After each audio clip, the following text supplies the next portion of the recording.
गांव के किनारे पेड़ों और खेतों से घिरा एक छोटा सा कच्चा घर था। छप्पर की छत, सामने छोटा सा आंगन और बगल में लौकी और कद्दू के बेलें लटकी हुई थी। घर भले छोटा था मगर दिल बड़े थे। उस घर में तीन औरतें रहती थीं, दादी अम्बा, उनकी बहू सीमा और पोती जैसी लगने वाली पड़ोस की लड़की गुड़िया, जो अक्सर उनके घर में ही रहती थी। उस दिन दोपहर का समय था। धूप तेज थी लेकिन आंगन में पेड़ों की छाया पड़ रही थी। सीमा चूल्हे के पास बैठी लकड़ियां सुलगा रही थी। मिट्टी के चूल्हे पर बड़ी सी लोहे की कढ़ाई चढ़ी थी जिसमें दाल उबल रही थी। पास में एक टोकरी में ताजी तोड़ी हुई लौकी, भिंडी और हरी मिर्च रखी थी। दादी अम्बा खाट पर बैठी थी और सामने चौकी पर बैठी थी पड़ोस की चाची कमला। कमला चाची ने मुस्कुराते हुए पूछा, अरे सीमा, आज तो बड़ा सजा धजा चूल्हा दिख रहा है, क्या बात है? सीमा ने लकड़ियां जमाते हुए कहा, कुछ खास नहीं चाची, बस सोचा आज दाल भात के साथ लौकी की सब्जी भी बना लूं। माँ जी को पसंद है। दादी अम्बा बोली, हाँ रे, आजकल ये लड़की बहुत सेवा करती है मेरी।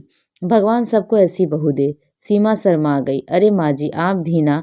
सफेद लंबी दाढ़ी, कंधे पर झोला, हाथ में लाठी और चेहरा शांत मगर थका हुआ, वो धीरे धीरे चलते हुए घर के सामने रुका। माँ, थोड़ा पानी मिलेगा क्या? साधु ने धीमी आवाज में पूछा। सीमा तुरंत उठी। अरे बाबा जी, क्यों नहीं, बैठिए ना, छांव में बैठिए। उसने मिट्टी के घड़े से लोटा भरकर ठंडा पानी दिया।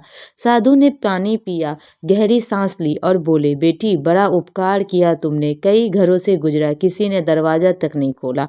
दादी अम्बा बोली, अरे बाबा जी, यह भी कोई पूछने की बात है? अतिथि भगवान होता है। सीमा ने झिझकते हुए पूछा, बाबा जी कुछ खाएंगे? दाल बन रही है, रोटी भी बना देती हूँ। साधु मुस्कुराए, अगर थोड़ा प्रसाद मिल जाए तो बड़ी कृपा होगी। कमला चाची ने धीरे से दादी के कान में कहा, अरे बहन, जमाना खराब है, कौन जाने कौन है। दादी ने तुरंत कहा, चाची, भूखे को खाना खिलाने से कभी नुकसान नहीं होता। सीमा ने गरम गरम रोटियां सेकी, दाल डाली, थोड़ा सा नमक मिर्च वाली लौकी की सब्जी भी रख दी।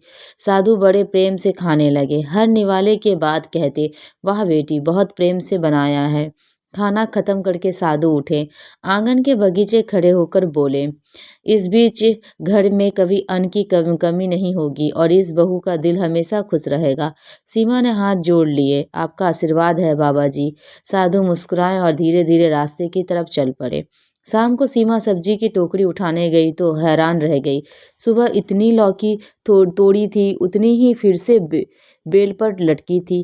हे भगवान, बोली, माँ जी ये देखिए, सुबह तोड़ी थी फिर भी कैसे आ गई? दादी ने चश्मा ठीक किया। अरे सच में, यह तो सुबह खाली थी। कमला चाची बोली, कहीं उस साधु का असर तो नहीं? सब हंस पड़े लेकिन मन में हल्की सी हैरानी बैठ गई।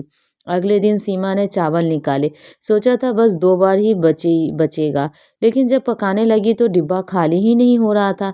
वो बोली, माँ जी, ये चावल तो खत्म ही नहीं हो रहे हैं। दादी ने हंसते हुए कहा, लगता है बाबा जी सच में सिद्ध पुरुष थे।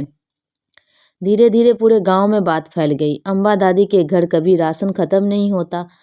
गांव की एक गरीब औरत आई, बहन, घर में अनाज नहीं है, बच्चे भूखे हैं। सीमा तुरंत बोली, रुको, अभी देती हूँ। उसने चावल, दाल, थोड़ा सा आटा दे दिया।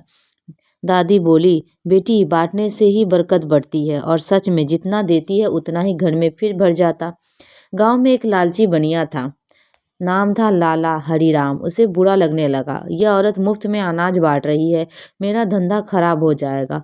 वह एक दिन चुपके से उनके घर आया, सोचा देखूं क्या राज है। उसने देखा सीमा बस साधारण खाना बना रही थी, कोई जादू नहीं। रात को वह दीवार के पीछे छुपकर बैठ गया, सोचा जरूर रात में कुछ होता होगा। आधी रात को हल्की रोशनी आंगन में फैली, वो साधु खड़े थे। उन्होंने आंगन में रखे अनाज के डिब्बे को हाथ लगाया और बोले, जब तक इस घर में दया रहेगी अन्न कभी कम नहीं होगा।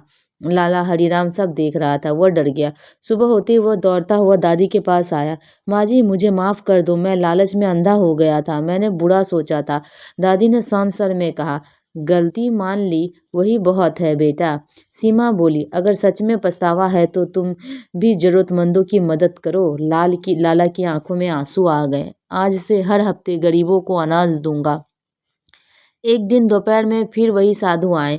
इस बार उनका चेहरा चमक रहा था। बेटी, उन्होंने सीमा से कहा, तुमने मेरे आशीर्वाद को सही साबित किया। तुमने सिर्फ अपने लिए नहीं पूरे गांव के लिए दरवाजा खोला। सीमा बोली, बाबा जी हमने तो बस इंसानियत निभाई है। साधु मुस्कुराए, यही सबसे बड़ा धर्म है। इतना कहकर वो धीरे धीरे आगे बढ़े और कुछ दूर जाकर जैसे हवा में गायब हो गए। लोग कहते हैं वह साधु कोई साधारण इंसान नहीं थे, शायद भगवान ही थे।